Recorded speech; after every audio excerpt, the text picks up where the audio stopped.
She knelt in the snow beside a grave that should never have been dug, and she put her bare hands around the cold hands of a man who had walked out into a blizzard to die. He was 27 years old. His sister had been 16. And what he was about to confess to her alone on that ridge in the dark was a secret three brothers had carried for 3 winters without speaking it aloud, even to themselves. She had been in their house for 27 days. She was not going to let him die tonight. This is the story of a mail-order bride who stepped off a stagecoach into nothing, and the 3 mountain men who were waiting for her without knowing it. Stay with me. The wind is coming down off the high passes, and the fire is lit, and the story begins now. The Pittsburgh boarding house had a smell that Verity Brennan would remember for the rest of her life. It was the smell of camphor and burned coal, of damp wool drying on radiators of cabbage soup that the landlady made on Tuesdays because cabbage was cheap. It was the smell of a place where people went when they had nowhere left to go. It was a Tuesday in late October of 1879 when she sat at the warped wooden desk by the window and read the letter for the 27th time. The paper had grown soft from her hands. The creases where she had folded and unfolded it had begun to tear. She did not need to read the words anymore. She knew them. But the act of reading them was a kind of prayer. The letter was brief. The handwriting was firm. The letters squared off like fence posts driven deep into hard ground. There were no flourishes, no wasted ink. Miss Brennan, the letter began, I am writing in response to your inquiry of August 14th. I have a homestead in the Bitterroot Valley of Montana Territory. I have 2 brothers who live with me. We are honest men. The work is hard. The winters are long. I cannot promise you ease. I can promise you a roof, food, respect, and protection. I am 33 years old. I do not drink to excess. I do not lie. If you choose to come, I will meet you at Fort Benton on whatever day your stagecoach arrives. The fare west will be paid by my brother Garrett, who is enclosing a draft for $120. If, after 30 days, you wish to return to Pittsburgh, the fare back will also be paid, and there will be no obligation between us. Yours in good faith, Ezra Thorne. Verity folded the letter once more and placed it on the desk.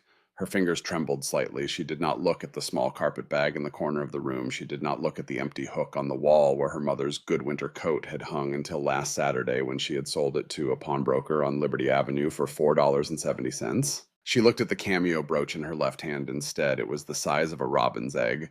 The carving was of a woman in profile, her hair piled high in the old Roman fashion.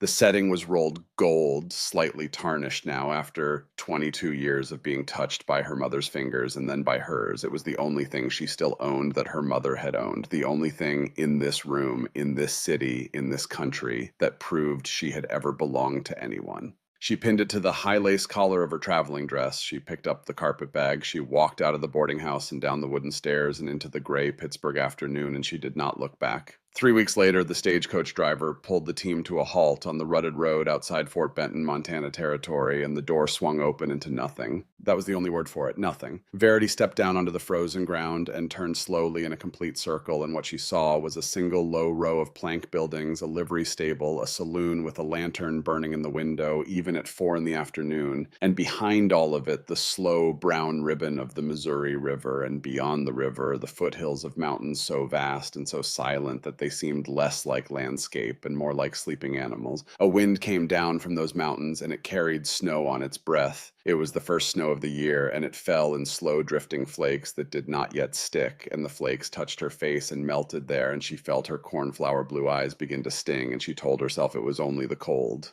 She had imagined a town, she had imagined a depot, she had imagined a station agent who would direct her to a respectable hotel where she could wash and change before meeting the man whose letter she had carried in her pocket for 3,000 miles. There was no town, there was no depot, there was a saloon and a livery in a single street, and at the end of the street in the direction the wind was coming from, there was nothing but mountains. The driver tossed her trunk down from the roof of the coach. It hit the frozen ground with a sound like a coffin being lowered. 3 men were walking toward her from the direction of the livery stable. They walked the way mountains walk if mountains could walk. Slow, heavy, inevitable. They were wrapped in heavy coats of buffalo hide and bear, their hats pulled low, and even at 50 paces she could see that they were enormous. The smallest of the 3 was taller than any man she had known in Pittsburgh. The largest had to duck his head as he passed under the lintel of the livery door, and the lintel had been built for cattle. Verity took a small step backward without meaning to. Her hand went to the cameo at her throat. If you turn around now, she thought the driver will let you back on the coach. He has not yet driven away. There is still time. Pittsburgh is 3 weeks behind you, but it is still there. The boarding house is still there. The river is still there. The river, the pawn shop, the cabbage soup, the empty hook on the wall. She did not turn around. The tallest of the three reached her first. He stopped at a respectful distance, perhaps 6 feet, and he removed his hat. His hair was the color of chestnut wood that had been weathered by sun. His eyes were the color of whiskey held up to firelight. There was a 2-day stubble on his jaw and a thin, pale scar that ran from his left temple into his hairline, and Verity understood, without being told, that this was the man who had written the letter. "Miss Brennan," he said. His voice was deeper than she had expected. It was a voice that did not need to be raised because it had never been doubted. He held the hat against his chest with both hands. He did not extend his hand to shake hers. She understood that this was not rudeness. This was a careful man who had measured the distance between strangers and had decided not to cross it without permission. "I am Ezra Thorne," he said. "These are my brothers, Garrett, Silas." The middle brother grinned. He had a wide, white smile that did not quite belong on a face so weathered, and his eyes were the gray blue of a winter sky just before a storm. "Pleased, ma'am," he said. He tipped his hat and immediately stepped past her and lifted her trunk from the ground as though it weighed nothing. He carried it toward a sled drawn by 2 heavy bay horses that Verity had not even noticed standing across the road. The youngest brother did not speak. He nodded once. His eyes were a darker gray than his brother's, the color of slate after rain, and there was something in those eyes that did not match the rest of him. He was the handsomest of the three, by any measure she could name, but he carried himself like a man who had been hollowed out and was holding himself upright by force of habit alone. He did not meet her gaze for more than half a second before his eyes slid past her shoulder to the mountains. That was Silas, she would remember later. The first thing she ever knew about Silas Thorne was that he could not look at a stranger's face without flinching. "Ma'am," Ezra said, "the storm coming down the pass is going to be a hard one. We aim to be home before dark. The sled is faster than the wagon. If you have no objection, we will ride through the night." She had every objection. She had imagined a hotel, a hot bath, a meal, a night of sleep on something that was not a stagecoach bench. She looked at Ezra Thorne. His face was patient. He was waiting for her answer. He was not telling her what would happen. He was asking. "I have no objection," she said. Her voice came out steadier than she had expected. The cold had hardened it.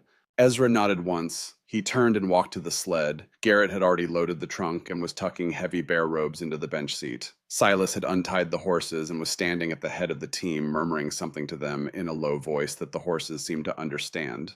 Verity walked across the frozen ruts of the road. She climbed up onto the sled bench. Garrett sat to her right and Ezra to her left, and she found herself wedged between 2 enormous men whose shoulders were so broad that she could not see past them in either direction. Silas swung up to the driver's seat in front and lifted the reins. "The mountain doesn't care," Garrett said quietly to her, but his voice was kind. "But you keep this robe pulled up to your chin, ma'am, and you'll be all right tonight." The sled lurched forward into the falling snow. The first hour she did not speak. She watched the sky turn from gray to bruised purple to black, and she watched the snow come down harder, and she watched the breath of the horses rise in white plumes that the wind tore apart before they could climb. The track was narrow. On one side rose a wall of dark pine. On the other fell away a slope so steep that she did not look at it twice. The runners of the sled hissed against the snow. Ezra spoke first. He did not turn his head when he spoke. His eyes stayed on the trail. "Your letter said your father was a music teacher." "Yes," she said. "What did he teach?" "Piano, mostly. Some violin. He taught at a girls' academy in Pittsburgh until the tuberculosis took his lungs. After that, he gave private lessons in our parlor until he could no longer climb the stairs." Ezra was silent for a long moment. Then he said, "There is a piano in the cabin." She turned her head sharply. "It was our mother's," he said. "It came up the river on a steamboat in 1861 and then up the trail on a wagon. It has not been played in 3 years." He did not say why. He did not need to. The way he said the words 3 years was the way a man says the name of a wound. 2 hours later, somewhere on the long, slow climb up into the foothills, they passed a low rise to the right of the trail, and on the rise stood a small wooden fence enclosing a single grave. The fence was painted white. The paint was fresh. Someone had painted it within the last summer. There was no marker visible from the trail, only the fence and the small mounded shape inside it covered now in a foot of new snow. A cluster of dried wildflowers had been wedged between 2 of the fence palings, and the wind had not yet carried them away. Whose grave is that? Verity asked. Her voice was low. Beside her, Garrett went perfectly still. Ezra answered, "My mother," he said. His voice did not change. In front of them, on the driver's seat, Silas Thorne pulled the reins so hard that the horses tossed their heads. His knuckles, she saw in the lantern light, had gone white. Ezra reached forward without looking and laid one hand briefly on his brother's shoulder. Silas relaxed the reins. Verity did not ask anything else. She had been raised in a house where her mother had taught her that there were questions a woman did not ask in a stranger's home, and she understood that she was about to enter a stranger's home, and that the answer to the question she had just asked was a lie, and that the lie was being told for a reason she did not yet understand. She filed the moment away. She would remember it. They came down into the valley a little before midnight. The snow had stopped falling. A high, pale moon had come out from behind the clouds, and by its light, Verity saw the homestead for the first time. It was bigger than she had imagined. She had imagined a cabin. What she saw was a two-story house of squared logs, the chinking pale between the dark beams with a steep roof of split shake and a wide porch that ran the length of the front.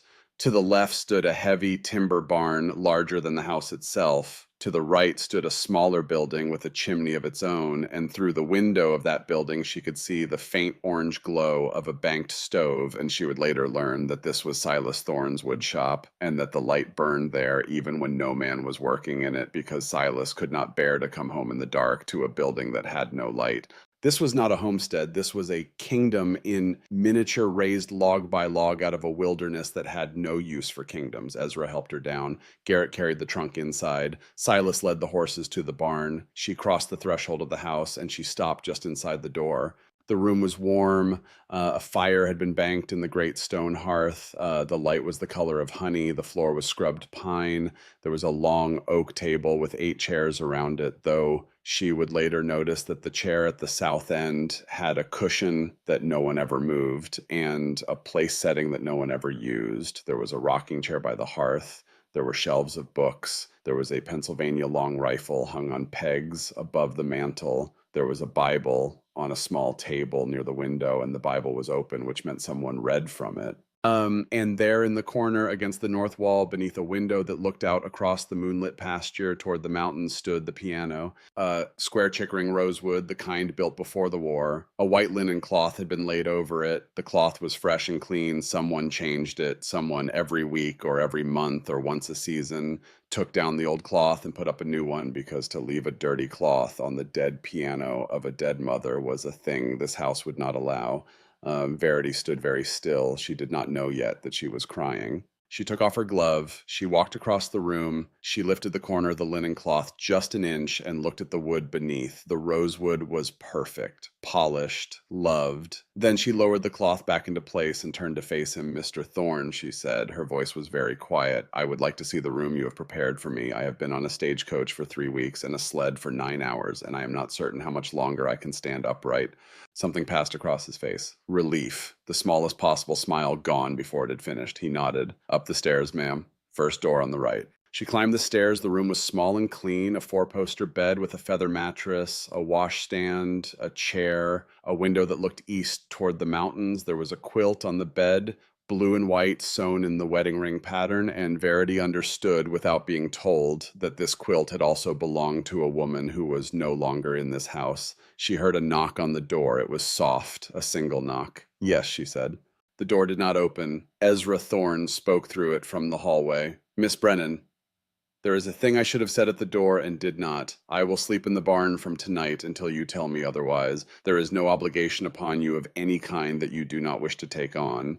You have 30 days. If at the end of those 30 days you wish to return to Pittsburgh, the fare will be paid and there will be nothing held against you." He paused.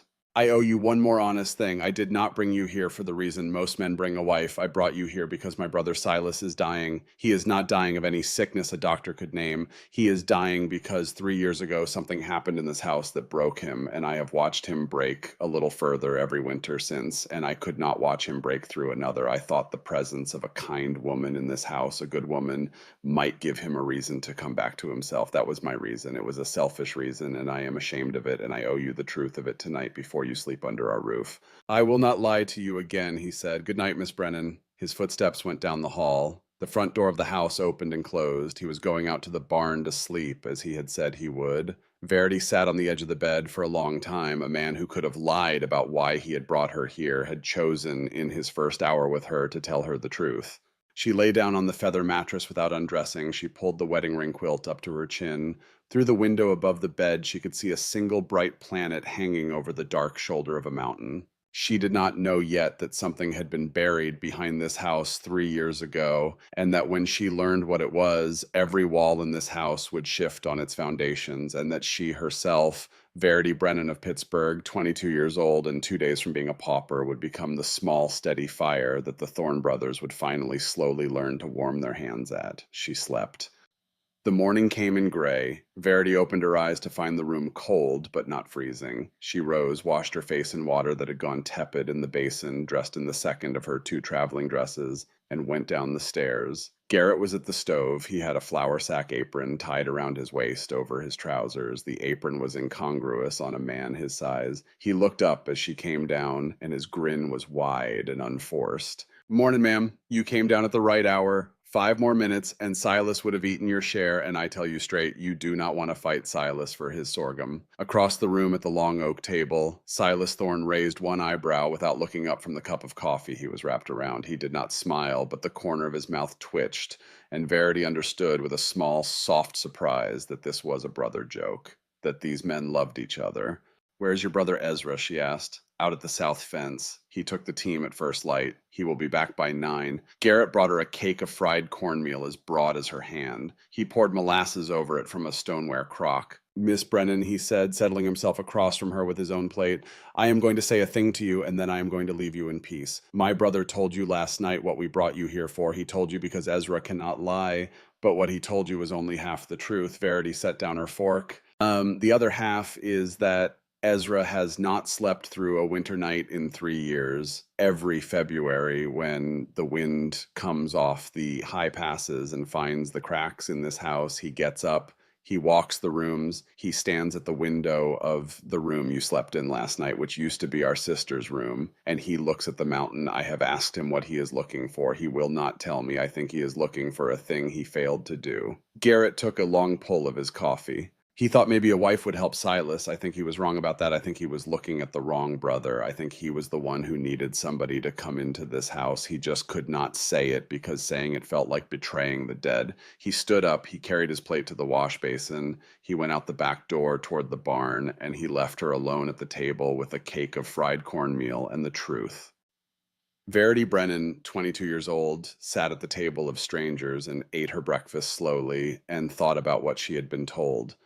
When Ezra Thorne came in from the south fence at 9:15, his coat caked with snow and his beard rimmed with frost, he found her at the piano in the corner of the great room. The white cloth had been folded with great care and laid across the rocking chair by the hearth. She did not turn around. She had heard him come in. "Mr. Thorne," she said, "I have decided." He stopped just inside the door. "I will stay the 30 days, she said. "At the end of the 30 days, I will tell you what I have decided. There is one condition. I will not be a guest in this house. I will earn my keep. If you have brought me here to be a kind of medicine for your brother, then I will need to know your brother, and I cannot know him if you keep me at a polite distance. That is my condition," she said. "Do you accept?" Ezra Thorne stood in the doorway with snow melting on his shoulders. His amber eyes had gone very still. Then he took off his hat. He held it against his chest. "Miss Brennan," he said, "I accept your condition.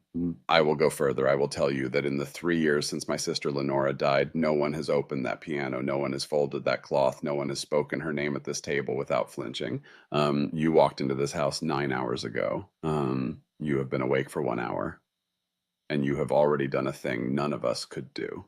"A man keeps his word," he said, "so I will keep mine. You will not be a guest. You will be what you make yourself in this house." Then he said, "Welcome, Miss Brennan, to the Thorne place." Outside on the high ridge above the homestead, a hawk turned slowly in the cold blue October air, and far to the north, behind the wall of the Bitterroots, the storm that would change everything was beginning very quietly to gather its first breath. Verity Brennan of Pittsburgh, Pennsylvania, lifted the cover of the keys, set her right hand carefully on middle C, and pressed. The note rang through the great room like the first bell of a long-awaited Sunday morning. It hung in the warm, honeyed air. It traveled through the open kitchen door into the yard. It crossed the snow to the wood shop, where a young man with slate-gray eyes lifted his head from his work for the first time in 3 years and listened. Inside the barn, a man who had spent the night on a pile of horse blankets stood up slowly and walked to the door and opened it just an inch and listened. In the kitchen, an apron-clad brother went still over the wash basin and closed his eyes. The note faded. Verity lifted her hand. She did not play another. Not yet. That was enough for the first morning. That was the beginning.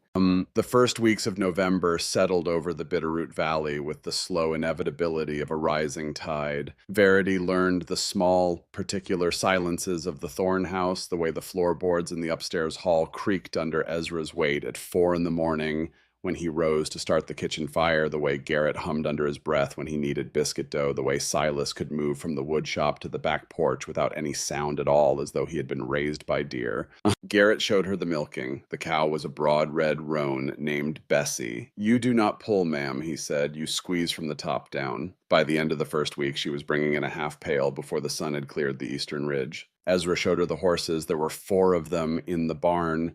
The 2 heavy bay drafts named Pilot and Compass, who pulled the sled and the wagon, a buckskin gelding named Treaty, who was Ezra's own horse, and an old blood bay mare named Daisy, who had belonged to the brother's mother. "Daisy is yours to ride if you wish it," Ezra said on the 3rd morning. "She has not been ridden in 3 years, and she is 15 now, but she has a soft mouth and a good temper, and she will not throw you." He did not say whose horse Daisy had been before. He did not need to. Verity had not ridden a horse in her life. She told him so. Ezra looked at her for a long moment, and then he said, "Then I will teach you in the spring. The trails are too hard now, but come spring, if you are still here, you will ride. If you are still here." He said it the way another man might have said, "Please." Silas taught her nothing. Silas was the one who hung at the edge of every room. He came to meals and ate what was put in front of him and rose and went back to the wood shop without a word. Silas was the one whose plate was always cleaner than the others because he ate small portions and ate them quickly, and Verity began to understand within the first week that Silas Thorne was a man who took only as much food as he believed he had earned, and that he believed he had not earned very much. She did not press him. She had a habit of paying attention to people in pain. She watched. On the 7th evening, Verity left her own door unbolted for the first time. She did not look in the morning to see if the bolt had been touched. She knew in the way one knows the weather that no one had touched it and that no one would. The first real conversation she had with Ezra Thorne happened on a Sunday afternoon in the 2nd week of November. Garrett had taken the wagon to the trading post at Fort Benton. Silas was in the wood shop. Verity had been kneading bread on the long oak table when she looked up and saw Ezra standing in the kitchen doorway with his hat in his hand. "I am going up to the south pasture to walk the line," he said. "The walk is 2 miles up and 2 miles back. If you would care for the air, you are welcome." She wiped the flour from her hands on her apron and said yes before she had thought about it.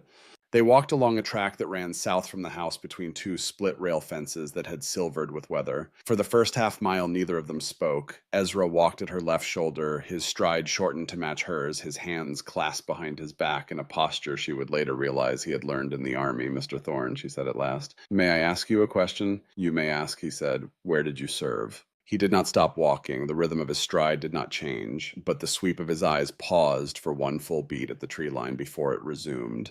"Pennsylvania," he said, 1863. "I was in the 69th Pennsylvania Volunteer Infantry. We were on a low ridge called Cemetery Ridge for 3 days at the beginning of July.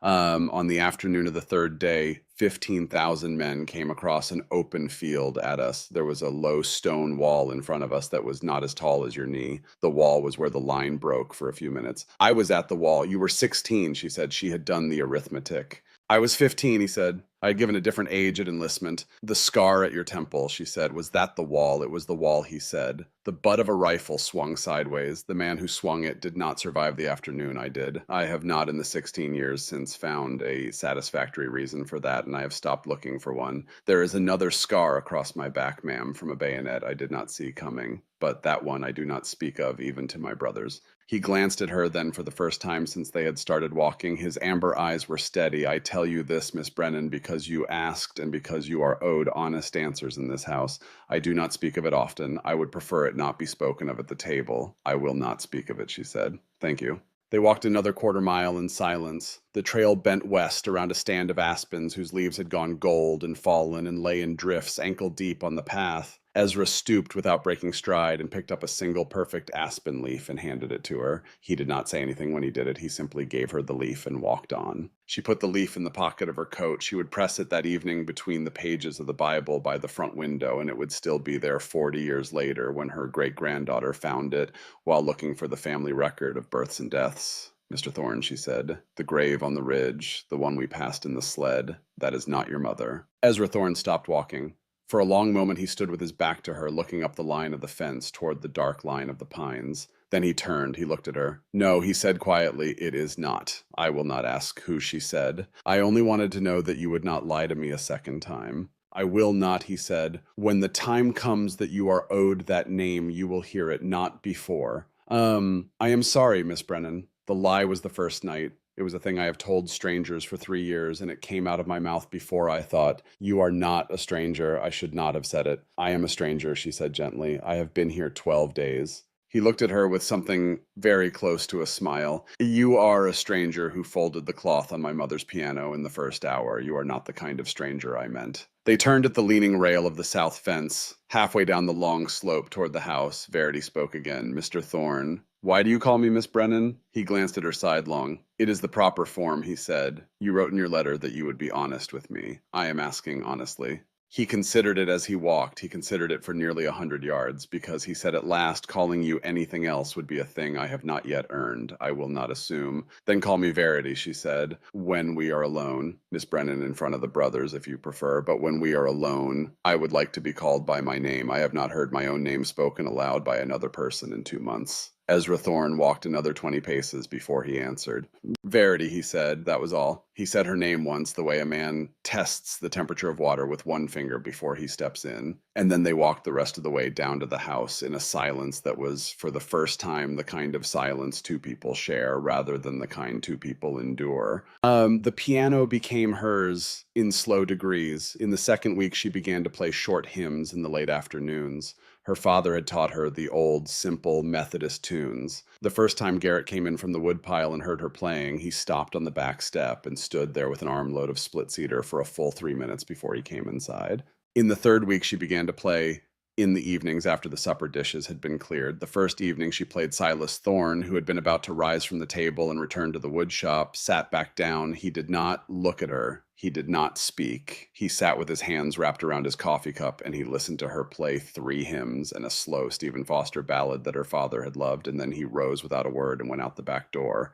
The next evening she played again. Silas stayed for 5 hymns. The evening after that, when she sat down at the piano, she found a small object on the closed lid that had not been there in the morning. It was a wooden hair comb, no longer than her hand, carved from a piece of pale sugar pine. The teeth were perfectly even. The handle was carved with a spray of mountain laurel, the leaves overlapping the small 5-pointed flowers, worked so finely that she could see the stamens. She did not ask who had left it. She knew. She lifted it carefully, turned it once in the lamplight, and tucked it into her hair above her left ear. When she sat down to play, Silas Thorne was already at the table with his coffee. He did not look at the comb. But when she rose at the end of the evening and bid the brothers good night, he looked at her face briefly for the first time since she had arrived, and he said in a voice rougher than she had heard him use before, "Sleep well, Miss Brennan." It was the first sentence he had spoken directly to her in 19 days. She climbed the stairs to her room, and she sat down on the edge of the bed, and she let the tears come for the first time since Pittsburgh. And they were good tears, the kind that do not exhaust a person, but rather wash them clean.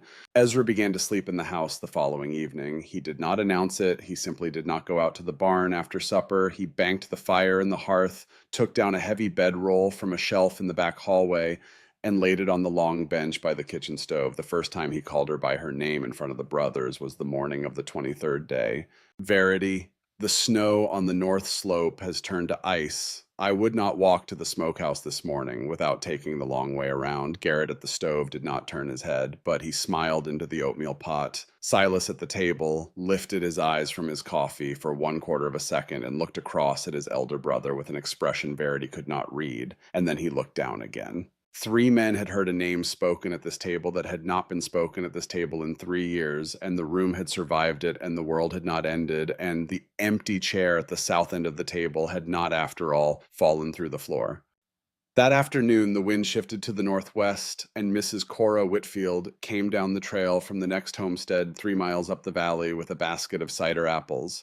Mrs. Whitfield was 64 years old. She was a widow of the rough frontier kind. She had iron gray hair pinned tight to her skull, and a face like a saddle that had been left out in too many summers, and a pair of kind, shrewd brown eyes that took in a kitchen at one glance and missed nothing. She and Verity sat at the kitchen table with cups of strong tea while the brothers were out at the wood. Mrs. Whitfield ate two of her own apples and looked at Verity over the rim of her cup, and then she said without preamble, "How much have they told you, child?" Verity set down her cup carefully. "About what, ma'am?" "About the girl on the ridge." The room was very still. The clock above the mantel ticked. "I know there is a girl," Verity said. "I do not yet know her name." "Lenora," said Mrs. Whitfield. "Lenora Marie Thorne. 16 years old when she died. She was the youngest of the four Thorne children and the only daughter, and she was as lovely a young woman as ever drew breath in this valley. She had hair the color of polished walnut and a laugh you could hear from 2 pastures away. The story, the one the brothers tell at the trading post, is that she was thrown from a horse in the spring of '77 and broke her neck on a stall post." Verity waited. "That is not what happened," said Mrs. Cora Whitfield. "There was a man involved, the eldest son of one of the big land outfits over the divide, a young man named Crane. He came riding into this yard on an afternoon when the brothers were all gone to a horse sale at Fort Shaw. Lenora was alone in this house. What exactly happened in the next 2 hours?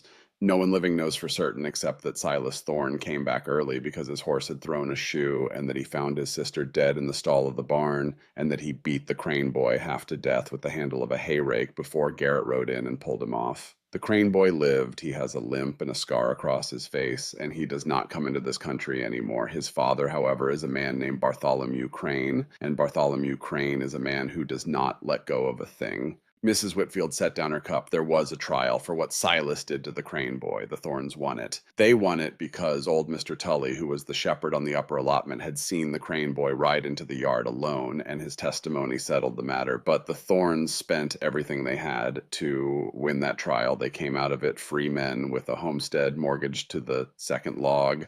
Verity's hands had gone very still around her cup.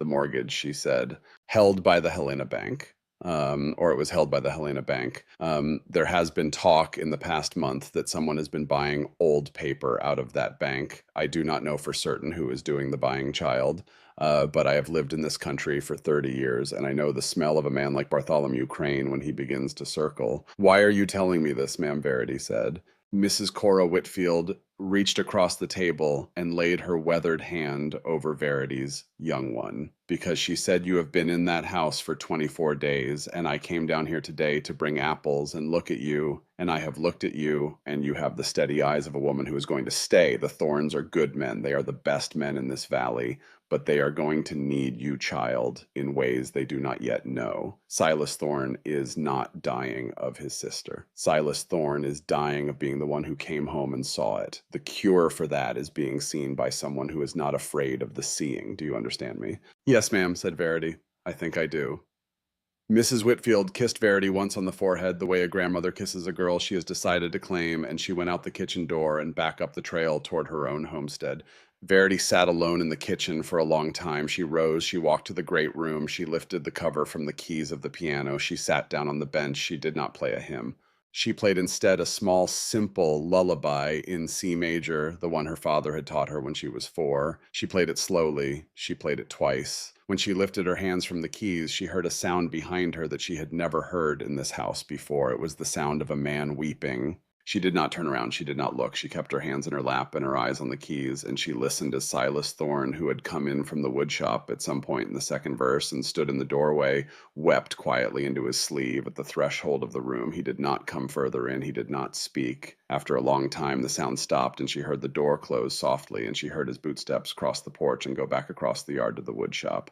Through the great room window, she could see the first thin flakes of the next storm beginning to fall slanting in from the northwest. The storm that began that afternoon did not break for 4 days. It came down out of the northwest in long, slow waves, the kind of weather the old trappers in the valley called a sitting storm, the kind that does not run through a country but rather lies down on it. By the second morning, the snow was up to the porch rail. By the third morning, it had buried the bottom panes of the kitchen windows. Verity, sitting in the rocker with her sewing in her lap, listened to Ezra read aloud from a book of Walt Whitman that had belonged to his mother. He read the way some men sing, without performance, without flourish. The poem he was reading was the long one about the lilacs and the fallen captain, and he read it through to the end without his voice changing once. And when he closed the book, he did not look up at her, and she did not look at him, and the room held the two of them in the way a cupped hand holds water. It was the fifth night of the storm, late after Garrett had gone up to bed and Ezra had laid himself down on the kitchen bench with his blanket, that Verity heard the front door of the house open and close. She was already awake. She knew before she rose from her bed which one it was. She lit her candle. She pulled on her wool stockings and the heaviest of her two dresses. She went down the hall and down the stairs. The kitchen bench was empty. Ezra Thorne was already pulling on his boots by the front door. And the look he turned on her as she came down was the look of a man who has been afraid of a particular thing for 3 years and has just heard it walk past him. He went, Ezra said. His voice was low and very calm. He went toward the ridge. The grave, Verity said. She did not waste words. She crossed the room to the row of pegs by the door, and she took down a heavy buffalo robe coat that was too large for her, the one that had hung there unworn for 3 years, and she put it on without asking. Ezra, lacing his boots, watched her without comment. He understood in the same way she understood that there were things about Silas Thorne that one woman in this valley might be able to reach tonight that no brother could. "We will need a lantern," he said, too, "and the rope." "I will carry the rope," she said. Garrett came down the stairs 3 minutes later with his rifle and his coat already on. "How long?" "Maybe a quarter hour," said Ezra. "Then we go now," said Garrett. "The trail he made will be filling." They went out into a wind that could pull the breath from a person's mouth before they could finish a word. The lanterns were small yellow eyes in a vast white nothing. It was a quarter mile to the foot of the ridge and another quarter mile up the long shoulder of it to the painted white fence. The wind worked at them the whole way. Verity could not feel her hands by the time they reached the top. Silas was kneeling inside the fence. He had no coat. He had walked out of the house in his shirt and his trousers and his boots. He had no hat. The snow had begun to gather on his shoulders and in his hair, and in the lantern light his bare hands lay open and empty on his knees, palms up on the snow, above the small mounded place where his sister had been laid in 1877. Ezra stopped at the gate of the fence. He did not go in. Verity understood that Ezra Thorne had not crossed that little white fence since the day they had buried her, that this was Silas's place to enter and Silas's place alone. She unwrapped the buffalo robe coat from her shoulders. She handed her lantern to Garrett without looking at him. She walked past Ezra and through the gate and across the small enclosed snow, and she knelt in front of Silas Thorne, and she put the heavy coat around his shoulders and drew the collar of it up to his throat with her own bare hands. "Silas," she said. He did not lift his head. "Silas," she said again, "look at me." He lifted his head. In the lantern light from beyond the fence, his slate gray eyes were red-rimmed and entirely without resistance. He had used himself up. "You are going to die out here," she said quietly. "Not tonight. We are going to take you home tonight. But if you keep coming up here in the dark by yourself, you are going to die out here one of these winters, and your brothers are going to find you, and that is a thing they cannot survive. So you are going to come down off this ridge with me right now, and we are going to put you by the fire, and you are going to tell me what happened, the whole of it, tonight." He stared at her. His mouth opened once and closed. "I killed her," he said. His voice was a dry whisper. "You did not," said Verity Brennan. "I came home," he said. "I came home, and I came up to the barn, and the door was open, and she was on the floor of the stall, and her neck was wrong, and there was a man standing over her, and he was breathing hard. And I did not go to her first. I did not go to my sister first. I went to him. I picked up the hay rake handle, and I went to him, and I hit him, and I hit him, and I hit him, and Garrett pulled me off. And by the time Garrett pulled me off, she had been alone for I do not know how many minutes, and she was already gone, and I had not held her hand. I had not held her hand. She would have died anyway," he said. The doctor said. "Her neck. She would have. But I did not hold her hand. She was 16 years old, and she died on the floor of a barn while I was 3 feet away beating a man, and not one of us ever spoke of it because there was nothing to say." Verity took his cold, bare hands in hers. She pressed them between her own. "You did not kill your sister. A man named Crane killed your sister. You came home to a brother's nightmare, and you did the thing your body did, which was the thing any older brother of any sister anywhere in this country would have done. You are not guilty of her death. You are guilty of one thing. You are guilty of being the one who saw it. That is not a sin, Silas. That is a wound. A wound is not a sin." He was looking at her face in the lantern light as though he had not seen another human face in a long time and was now seeing one. I cannot give you back the minute you did not hold her hand, Verity said. No one can. But I can tell you this. I have been in your house for 27 days. I have watched your brothers carry you. I have watched them set a place for you at every meal. I have watched Ezra leave a lamp burning in your shop every night because he could not stand for you to come home in the dark. They love you, Silas. They love you the way men love who do not have the word for it. And every winter you come up here alone in the night, and you give a little more of yourself to this hill, and one of these winters there will not be enough of you to bring back, and they cannot survive that. Then come down off this ridge, she said. Come down with me now, and you are going to live, Silas Thorne. You are going to live because 3 good men love you, and a 4th one is going to start, and I am the 4th one. He bowed his head against her shoulder. She put her arms around him, the buffalo robe and the snow and all, and she held him while the wind moved across the ridge above them, and she felt the awful, long, slow sob go out of his chest, the sob he had been holding since 1877, and she did not loosen her arms until it was finished. When he lifted his head, his eyes were clear. Stand up, Silas, she said. He stood, his legs shook. They turned together and they walked slowly out through the gate of the little white fence. Ezra Thorne, on the other side of the gate, had been weeping silently into his sleeve for what Verity guessed was the first time since Pennsylvania. He did not say anything when they came through. Silas Thorne slept that night by the hearth on a pile of 3 quilts and the buffalo robe. Garrett built up the fire to a roar and sat in the rocking chair with his rifle across his knees. Ezra stood at the front door with his hand on the latch for an hour before he came away from it. He came at last to the long bench by the kitchen stove, and he sat down on it, and he put his face in his hands. Verity, who had been standing at the kitchen counter slicing bread because she did not know what else to do, set down the knife and walked across the kitchen and laid her hand very lightly on the back of his bowed head. She left her hand there for perhaps 10 seconds. She felt him shudder once, all the way through, the way a horse shudders when a saddle blanket is finally lifted off after a hard day. Then she took her hand away. When she looked up again, he was looking at her across the kitchen with his amber eyes very clear and very steady, and he said in a voice low enough that the brother by the hearth would not hear Verity, I owe you something. I do not know how to begin to pay. You owe me nothing, she said. You owe me to keep going. The snow stopped at dawn. The sky cleared, the sun came up across the eastern ridge and laid itself out long and gold across a country that had been, for one night, a country no one in it could navigate alone.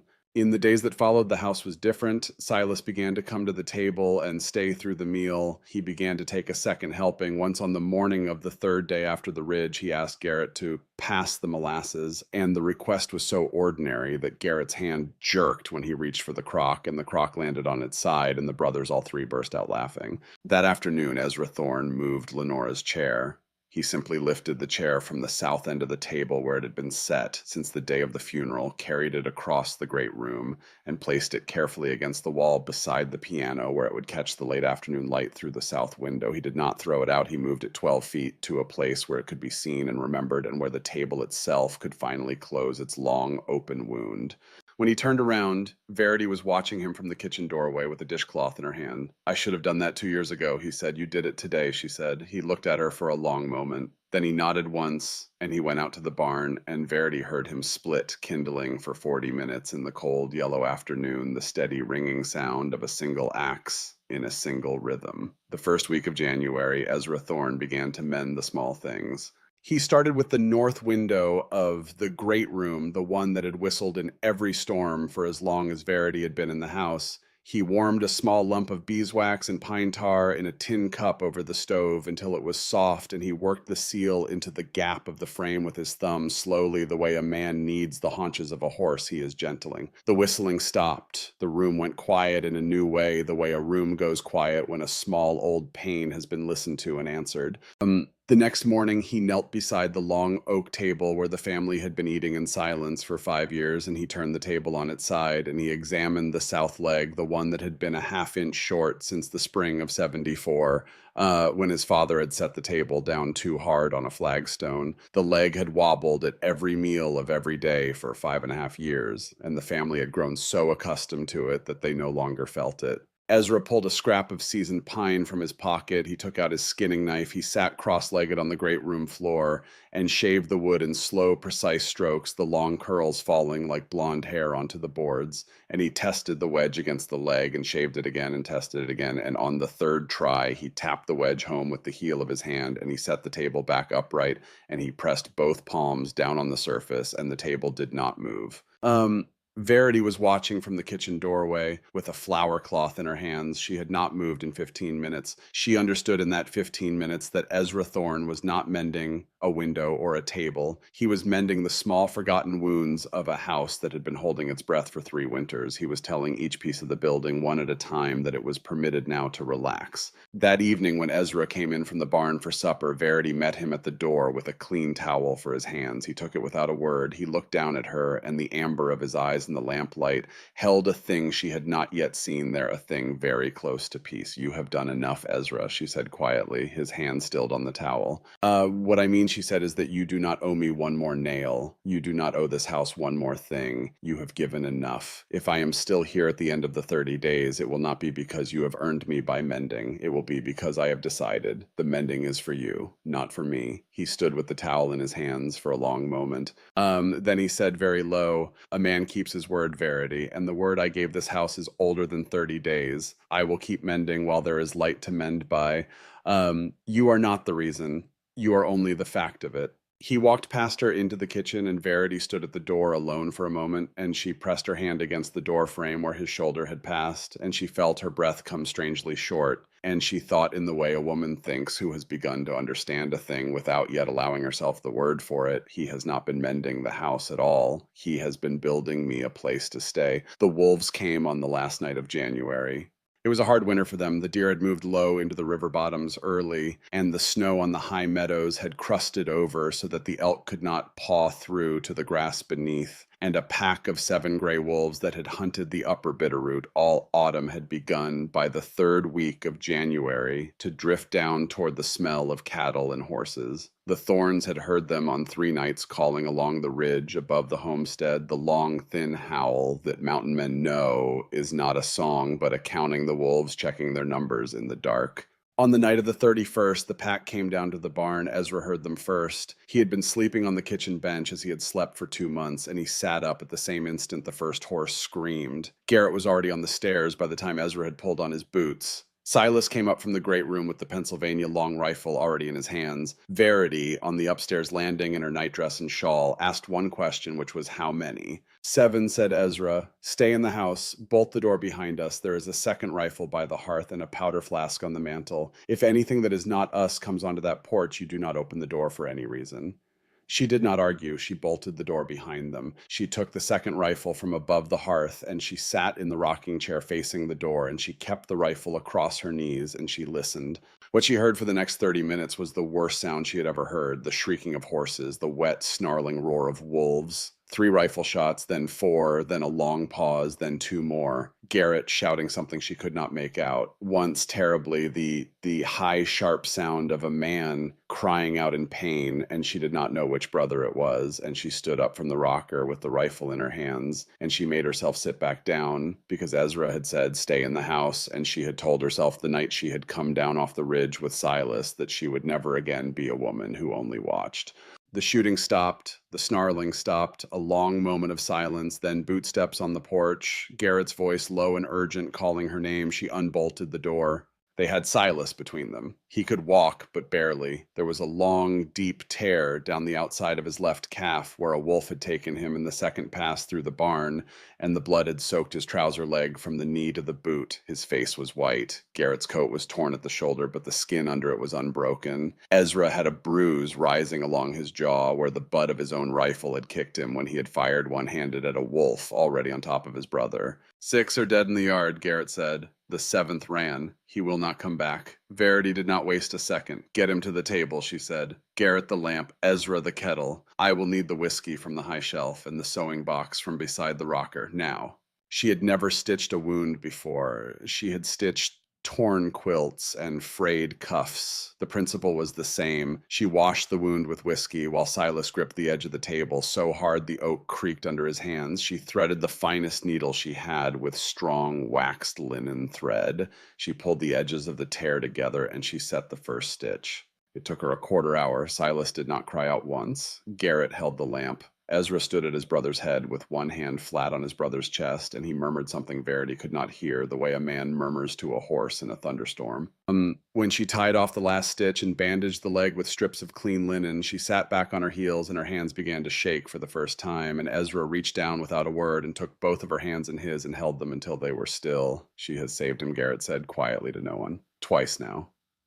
She has saved him twice. Ezra did not let go of her hands. He looked at her across his brother's bandaged leg, and his amber eyes in the lamplight had gone past whatever he had been holding back for 2 months, and he said very low, so that only she could hear Verity, when this is over, when the leg is healed, when the spring comes, you and I are going to have a conversation. About staying, I know, she said. He squeezed her hands once. He let them go. Outside in the moonlight on the snow of the yard, 6 gray wolves lay where they had fallen, and the 7th was running west across the frozen pasture and would not be seen in that valley again. Inside the house, 4 people were alive, all 4 of them. That was the night Verity would remember later, when the word family stopped being a thing she was using to describe the Thorns and became a thing that included her. The first letter from a man named Augustus Pendleton arrived on the 7th of February. It was carried up the trail by a young rider from Fort Benton who had been paid $2 to bring it. The rider would not stay for coffee. He handed Ezra the envelope at the door, took $2 from Garrett for his trouble, and rode out before the Thorn brothers had even broken the seal. The letter was brief. It was on the heavy cream stationery of a Helena law office. It informed Ezra Thorn, head of household, that the promissory note dated April 14th, 1877, in the original principal amount of $3,000 formerly held by the First Territorial Bank of Helena, had been assigned by purchase to a private party, said party preferring to remain unnamed at this stage, and that all outstanding principal and accrued interest was now called due in full no later than the 8th of March of the present year, in default of which the lien upon the homestead and improvements at the registered Bitterroot allotment would be foreclosed pursuant to territorial law. The letter was signed Augustus J. Pendleton, attorney at law.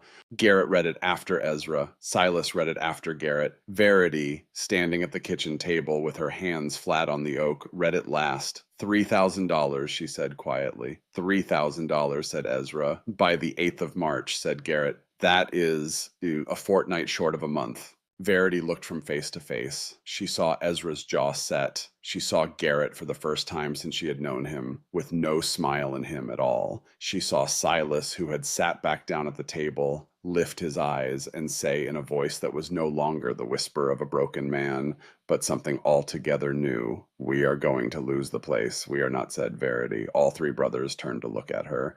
She did not yet know how she knew it. She knew only that she had walked off a stagecoach into nothing 4 months ago and had been given a roof, and that she had sat by a grave in a blizzard and had been given a brother, and that she was not going to stand in this kitchen and watch the men who had given her these things lose the ground their father had cleared with his own hands. She thought of the cameo at her throat. She thought of the small carved boxes on the high shelf in the woodshop, sugar pine and walnut and red cedar, 3 years of them never sold, never seen by any eyes but the eyes of the man who had made them. "I have an idea," she said. "I do not yet know if it will work, but I have an idea, and I will need a piece of paper and the use of the kitchen table, and I will need Silas Thorne to come down from his shop tomorrow morning at first light, and I will need all 3 of you to listen to me, and I will need you to trust me in this. Can you do that?" "Yes," said Ezra Thorne. "Yes," said Garrett. "Yes," said Silas. And his yes was the steadiest of the 3. The plan came together over the course of a single long evening. Verity had remembered in the small hours of the night after the letter arrived the name of a man her father had played piano for once at a Christmas dinner in Pittsburgh in 1871. The man's name was Cornelius Ashby. He was a partner in a furniture house in St. Louis that supplied the parlors of the rising merchant families along the Mississippi from Cairo to Minneapolis, and he had a particular weakness for fine American cabinet work. He had said to her father over the dessert with a glass of port in his hand, "Mr. Brennan, the trouble with our trade in this country is that we have run out of old country joinery and have not yet learned to value our own. The wood is here, the hands are here, they simply have not found one another." Verity had been 13 years old at that dinner. She had remembered the man's name, and she had remembered the name of his firm, Ashby and Beale, and she had remembered the address. She wrote to him on the morning of the 8th of February. The letter went out by the same writer who had brought Pendleton's. She paid him $1 of her own money. While she wrote, Silas Thorne stood in the kitchen with his hat in his hand and watched her. And when she sealed the letter with a drop of candle wax, she looked up and met his eyes, and she said, "Silas, I have one question for you, and I need you to answer it honestly. Can you, between today and the 1st of March, build me 12 pieces of furniture?" Silas Thorne, who had not asked for an order or accepted a commission since the spring of 1877, looked at the woman across the kitchen table and said in a voice that was at last entirely steady, "How fine! The finest you have ever made," said Verity, "and I will need a sample piece, your best, ready to ride east on the next coach. We will not get a second chance at this." Silas Thorne nodded once. He set his coffee cup down on the table. He turned and he walked out of the kitchen and across the yard, and he went into his wood shop, and the lamp in the wood shop window came on, and it did not go out except for the 4 hours of sleep he allowed himself each night for the next 20 days. Outside, a thin, warm wind had begun very faintly to blow down from the southwest. Ezra Thorne stood on the porch with his coat unbuttoned for the first time since November, and he watched the smoke from the woodshop chimney rise straight and thin into the cold blue evening, and he understood that the woman in his kitchen had in 3 months done a thing he had not been able to do in 3 years. She had given his brother back a reason to work past dawn. The 20 days that followed were the most disciplined work the Thorne homestead had seen in 5 years. Silas slept in the woodshop. He came to the house only for meals and for 2 hours of true sleep before dawn, and the rest of the time he was at the bench or at the lathe or at the long sanding table where he polished the work with rabbit skin until the wood took on the soft glow of butter held to firelight. He built a sample piece first, a small writing desk of walnut and bird's eye maple, the front a folding leaf that opened to reveal 6 pigeonholes inlaid with a pattern of mountain laurel leaves. Verity carried the desk to the window in the great room when it was finished and stood looking at it for a long time, and then she said to the silent man who had built it, "Silas, this is the desk a senator's daughter will write her wedding letters at, and she will not know the name of the man who made it, but her grandchildren will keep it, and her great-grandchildren will keep it, and that is what we are sending to St. Louis." Silas looked at the desk. He looked at her. He nodded once. He said, "Then I will do better on the next 11." The desk went out on the coach, east on the 18th of February. The reply came back on the 2nd of March. Verity opened it with her hands shaking. The letter was in the hand of Cornelius Ashby himself. It was 4 lines long. "Miss Brennan, I have your sample. I will be at Fort Benton on the 7th of March. I will pay $350 for the desk and $300 apiece for any other piece of comparable workmanship up to a contracted total. I will travel with bank drafts. Yours, C. Ashby." Verity sat down in the rocking chair by the hearth, and she put her face in her hands, and she laughed for a full minute, and then she wiped her cornflower blue eyes, and she stood up, and she walked across the yard to the wood shop, and she opened the door, and she said, "Silas, he is coming, and he is paying." Silas Thorne, who had not slept more than 4 hours and 20 nights, turned slowly from the lathe, and a smile spread across his face that was the smile of a man waking up from a long bad dream into a morning he had begun to believe would never come, and he said the only thing he said all that long afternoon, "I will have all 12 of them ready." He had 10 finished. 2 were on the bench. Garrett brought the wagon around at first light on the 6th of March. It took the 4 of them all morning to load the wagon, the pieces wrapped in old quilts and packed in straw, the desk, a high-backed rocking chair, a pair of side tables with carved aprons, a blanket chest of red cedar with brass fittings, a folding screen of 3 panels worked in pierced fretwork, a washstand, a chest of drawers, a dressing table with a hinged mirror frame, a pair of candle stands, a small bookcase with leaded glass doors that Silas had cut and set in himself. 12 pieces, $300 apiece on the lowest count was $3,600. Verity rode on the wagon seat between Ezra and Garrett. Silas rode behind on the buckskin because he could not bear to let the wagon out of his sight. The Chinook had come in 2 days before, and the trail was running in places with snow melt, and the wagon wheels cut deep ruts through the slush, and the brothers walked beside the team for the worst of the steep grades to take the weight off the horses. They reached Fort Benton on the afternoon of the 7th. Cornelius Ashby was a small, bald man of 60 in a black broadcloth coat. He stood at the door of the trading post with his hat in one hand and a leather portfolio in the other, and when the wagon came up the rutted street, he walked to it without a word and lifted the corner of the first quilt and looked at the rocking chair beneath it and said in a voice gone soft with the surprise of a man who had not expected to be surprised, "Mr. Thorne, I have been in this trade for 30 years. I have never seen a piece of frontier work this fine. Where were you trained?" Silas Thorne, sitting on the buckskin with his hat pushed back, looked down at the small, bald man of business who had ridden 2,000 miles to see his work, and he said the first complete sentence he had spoken to a stranger in 3 years. "I was trained in my father's shop. He died in 73. I have made nothing worth selling since the spring of 77. Cornelius Ashby looked at him for a long moment. Then he said very quietly, "Sir, you have made 12 things worth selling in the last 3 weeks. May I have them all?" The contract was signed on the back of the wagon. Ashby paid in bank drafts on the First National of St. Louis, $3,600 in total, with a verbal agreement for an ongoing arrangement, 4 pieces a month at the same rate beginning after the spring thaw. He shook Silas's hand. He shook Ezra's hand. He bowed to Verity over her glove the way men in Pittsburgh had bowed to her mother 20 years before. They rode home with the bank drafts folded inside Ezra's vest against his ribs, and Verity did not stop looking at the road behind them the whole way down the valley, because she had begun in the last 10 days to expect a thing she could not yet name, and it was coming. It came the next morning. They were 3 miles short of the homestead in the narrow place where the trail bent around the shoulder of a granite outcropping when 4 horsemen came down the slope above the trail and blocked the road in front of them. 2 more came up the trail behind, cutting them off. 6 men, all armed, all wearing the long oilskin dusters of professional range hands. None of them were Bartholomew Crane himself. Crane was a man who hired this kind of work done. The leader of the 6 was a thin, sandy-haired man with a pistol drawn and resting across his saddle bow. He smiled. It was not a friendly smile. "Mr. Thorne," he said, "we will trouble you for the bank drafts you took at Fort Benton yesterday." Ezra and Garrett were already drawing. Silas on the buckskin behind the wagon had the long rifle out and across his thighs. Verity on the wagon seat did not move her hands. She was looking past the leader of the 6 at the small ridge behind him and at the trail that ran up over that ridge toward Helena, and she was thinking very fast. "Sirs," she said, her voice carried clear down the road, "I would like to speak before any man here fires a weapon. May I?" The leader looked at her. The amusement in his face shifted slightly into curiosity. "Speak, ma'am." She stood up on the wagon seat.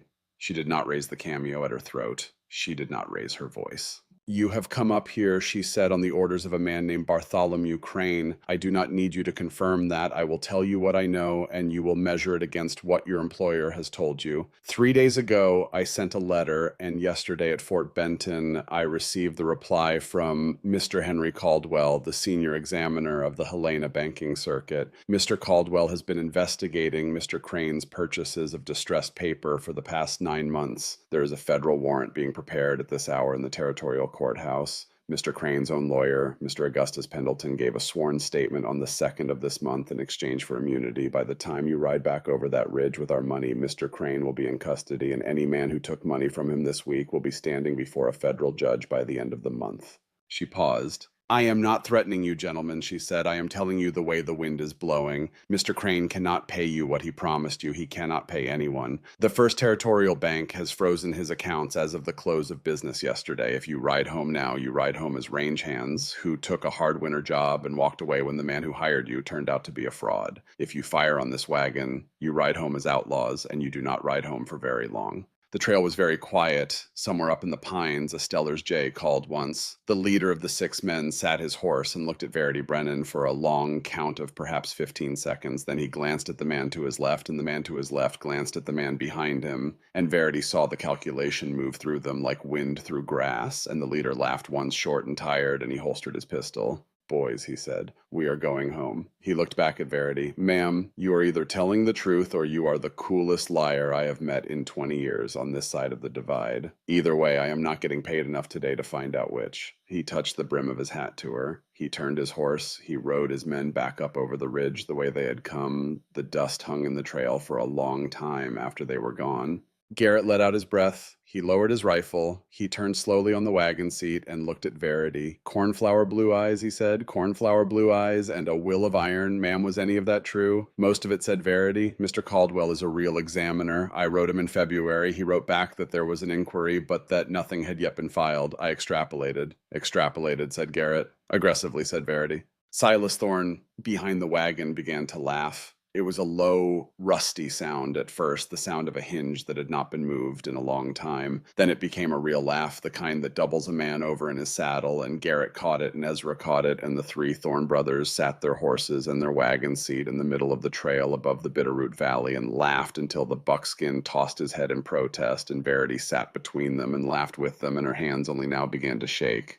Ezra reached over and covered her hand with his. He did not let go this time. "We are going home, Verity," he said. "I know," she said. They rode the last 3 miles down into the valley with the Chinook at their backs and the bank draft safe and the woodshop chimney rising thin and blue against the late afternoon sky, and the spring of 1880 came down off the high passes behind them, and the snow on the south slopes was already beginning to pull back from the rocks. Bartholomew Crane was arrested in Helena on the 15th of March. The federal indictment ran to 47 counts. He died in territorial custody in 1882 without ever going to trial. His son Jasper, the man Silas had beaten with the hay rake, sold what was left of the Crane holdings and moved to California and was never seen again in Montana. The mortgage on the Thorne homestead was paid in full on the 20th of March with the bank drafts from Cornelius Ashby and a new loan from the same bank against the spring contract. The deed came back clean a week later. Ezra hung the deed in a frame on the wall above the hearth between the long rifle and the Bible. Verity and Ezra were married on the 30th of May in the little Methodist church at Fort Benton by a circuit preacher named Ralston, who had baptized half the children in the upper Missouri country. Mrs. Cora Whitfield stood up with Verity. Garrett stood up with Ezra. Silas brought a small mouth harp from his vest pocket, the kind that fit in the palm of a man's hand, and he played a slow waltz he had learned from his father.